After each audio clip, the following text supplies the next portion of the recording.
Hello students, let us discuss in text question on electrophile and nucleophile. Here we have the problem number 12.11. What is the given there?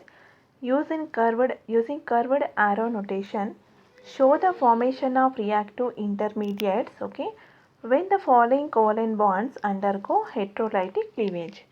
Okay, they are asking about the if they are undergoing heterolytic cleavage, they are mentioning, okay, not the homolytic.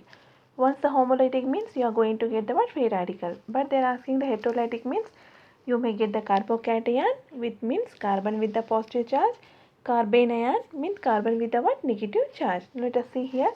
First one, what happened here in this here in between these two, here this group having the what, this group having the more electronegativity, so this bonded pair of electron will shift towards this group. So once the pair of electron is shifting towards this group means carbon going to get the positive charge and this entire group going to get the negative charge. So carbon with the positive charge is called as a what, carbocation. Now intermediate is what, carbocation.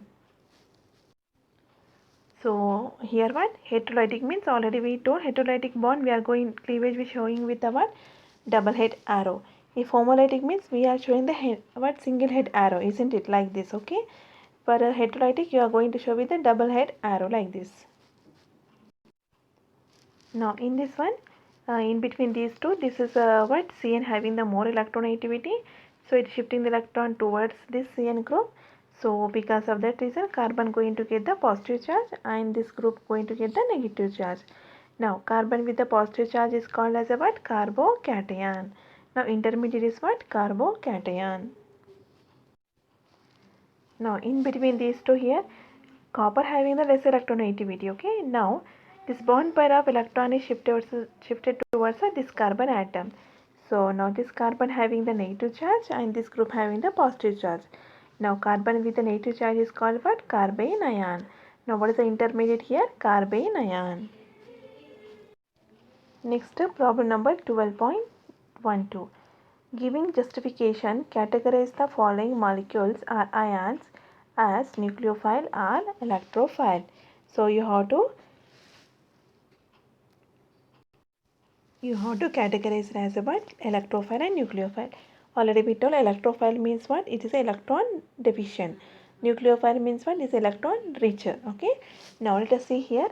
Nucleophiles means in this Sc minus, why, because means we have the negative charge. Here C2H5O minus, why, because means have negative charge. Trimethyl amine, okay. Here on nitrogen we have the lone pair.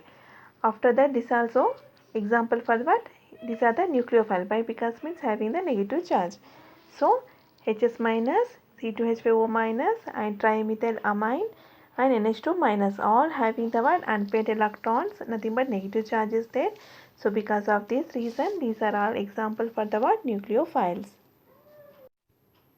Now what is the example for the electrophile means, here BF3 is a electrophile and after chlorine having the positive charge means electrophile. Here also carbon having the positive charge means electrophile. So here BF3 is a electron deficient. Why, because means around BF3 we have only 6 state, okay. 6 state means nothing but have what, having the only 6 electrons. Here you can see one bond means 2 electron, isn't it.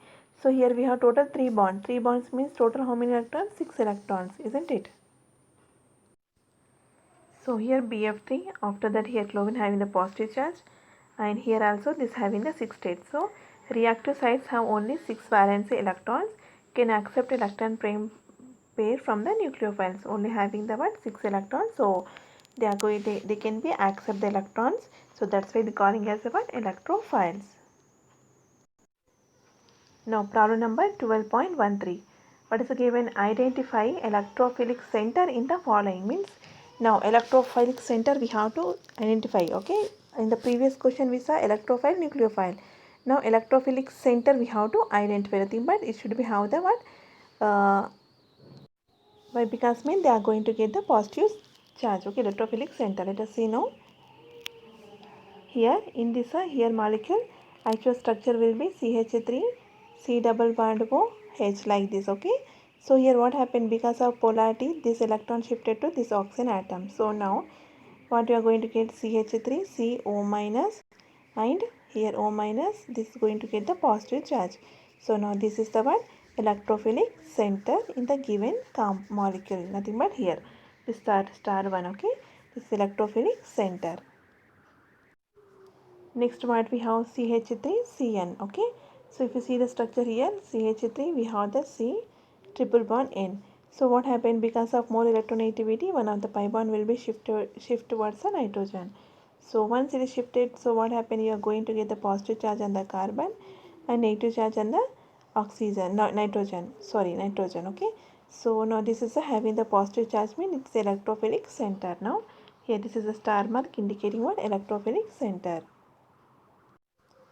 Next we have CH3I. Okay, so here what happened, iodine have the more electronegativity, so it will take the electrons towards it, so it's going to get the negative charge, it's going to get the positive charge. Now this is the electrophilic center. Okay, positive charge is present means it indicate means what, electrophilic center. So the starred carbon atoms are electrophilic centers, as they will have partial positive charge due to polarity of the bond. So they are going to get the positive charge, partial positive charge. So these are the electrophilic centers in the given molecules.